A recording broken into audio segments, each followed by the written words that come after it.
માના ચરણોમાં આવ્યો છું। અવારનવાર અહીંયા સંસ્થા દ્વારા, સમાજ દ્વારા, સંસ્થાના કાર્યક્રમોમાં અને મારા સન્માનમાં તમામ મુખ્યમંત્રીશ્રીઓ, મંત્રીશ્રીઓ અને સામાન્ય નાગરિક તરીકે, કાર્યકર્તા તરીકે અને પટેલ સમાજના વ્યક્તિ તરીકે પણ અવારનવાર આવ્યો છું।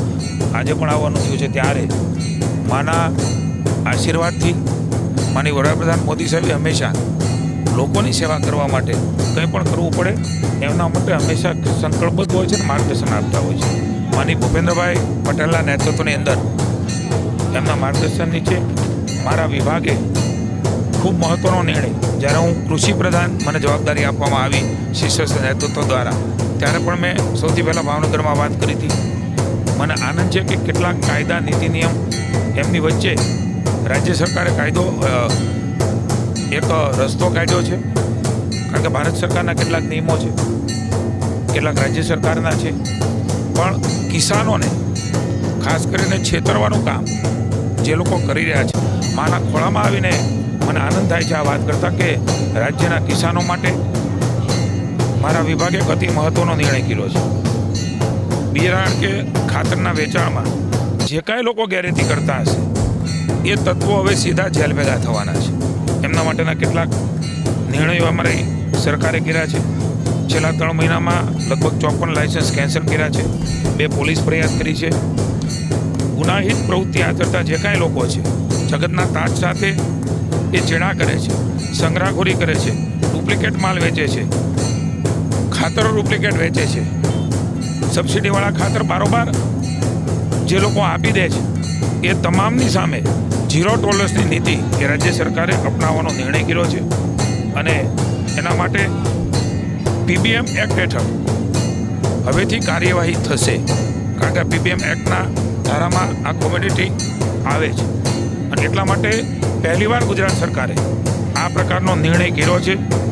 ઘણા બધા અમારા વિભાગ દ્વારા 246 લાયસન્સ રદ કરીને 26 તત્વો સામે એફઆઈઆર પણ ગયા વર્ષે કરી હતી। આ કાર્ય અનેક ટીમો બનાવીને તમને વિગતવાર પ્રેસ નોટ આપીશું।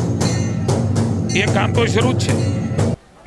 અલગ અલગ નિયમોની પણ જોગવાઈઓ છે, પણ ખાસ આવી પ્રવૃત્તિ સાથે રીઢા થયેલા અને વારંવાર આ પ્રવૃત્તિ કરે છે, સીધા સંકળાયેલા છે, એ તમામ લોકો, એ ચાહે વેચતા હોય કે બનાવતા હોય, એ બધાને, એ ઈસમોને the prevention of black marketing and maintenance of supply of essential commodity PBM act 1980ની જેલની સજા અને દંડ થાય એના માટેનો નિર્ણય એ રાજ્યની સરકારે લીધો છે।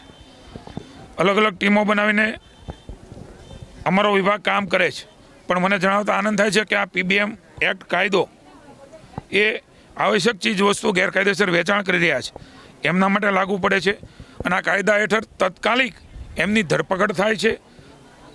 આ ગુનો બનતો અટકાવવાનો હેતુ છે, જેમાં જિલ્લા મેજિસ્ટ્રેટ એટલે કે કલેક્ટર ડિટેન્શન એટલે કે ધરપકડનો સીધો જ હુકમ એ કરે છે। એકવાર ખૂબ મોટા પાયે ગેરરીતિ કરી હોય અને બીજી વાર એ ગેરરીતિમાં ઝડપાય તો પણ અમારો વિભાગ એ કલેક્ટરને પીબીએમ ધારામાં એમની સામે ફરિયાદ કરવા માટે સીધી જ જાણ કરશે અને 6 મહિના મહત્તમમાં ધરપકડનો સીધો હુકમ એ જેલમાં જવાનો થાય છે।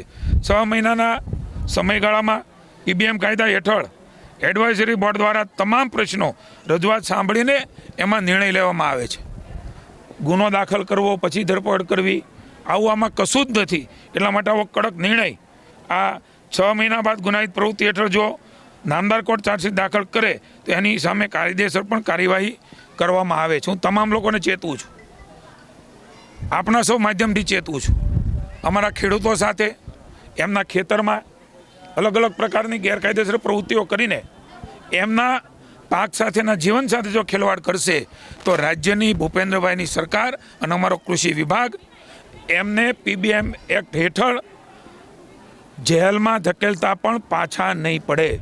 હું તમામ લોકોને પુનઃ વિનંતી કરું છું, પછીથી કોઈ ભલામણો, લાગવકો, વિનંતીઓ પગે લાગવાનું ન રાખે। રાજ્યની સરકાર આમાં કંઈ પણ બાંધછોડ કરવા માગતી નથી। હું તમામ લોકોને, રાજ્યના લોકોને કહું છું, અમારા જિલ્લાની કચેરી, અમારી તાલુકાની કચેરી, ત્યાંના નંબરો એ પણ તમારી પાસે છે, રૂબરૂ જઈને લેખિતમાં, મૌખિકમાં અથવા તો ટેલિફોનિક એ સાચી જાણ કરવામાં આવશે. કોઈ ખોટા માહિતીઓ આપીને કોઈ ખોટાને પરેશાન કરી અને તંત્રને ન દોડાવે એની ઉપર પણ પગલાં લેવા માટેની જોગવાઈઓ પોલીસમાં છે. સાચા લોકો ન છટકી જાય અને એવી કોઈ પ્રવૃત્તિ કરતા હોય તો અમારા વિભાગને જાણ કરે. એ ઉપરાંત પણ જંતુનાશક દવા માટે પણ જે કાયદામાં જોગવાઈઓ છે એ ડુપ્લિકેટ ભેળસેળ કરતા હોય એના માટે છેતરપિંડી અને પ્રતિબંધિત દવા વેચાણ કાયદા હેઠળ પણ એ નિયમોમાં એમની ધરપકડ અને જેલની સજા એમાં 1968ના કાયદામાં થઈ શકે છે. હું પણ એકવાર રાજ્યના ખેડૂતોને આશ્વસ્ત કરું છું, તમારી સાથે તમારી આસપાસ કોઈ પણ આ પ્રકારની પ્રવૃત્તિ કરતા જાણવા મળે તો અમારી કચેરીઓમાં આપ જાણ કરજો. આપનું નામ એ જાહેર કરવામાં નહીં આવે, પણ સાચી હકીકત એ આપ દેશો. કોઈ પણ જાતની ખોટી હકીકતો નહીં આપવા પણ વિનંતી કરું છું. અને તમામ લોકોને પુનઃ એકવાર ચેતવું છું, એ વેચતા હોય તો પણ અને બનાવતા હોય એ પણ. હવે ગુજરાત રાજ્યમાં એમણે PBM એક્ટ હેઠળ સીધા 6 મહિનાને પછી જો લાગુ પડે તો વધારાની સજા સાથે જવાની તૈયારી એમણે રાખવી પડશે.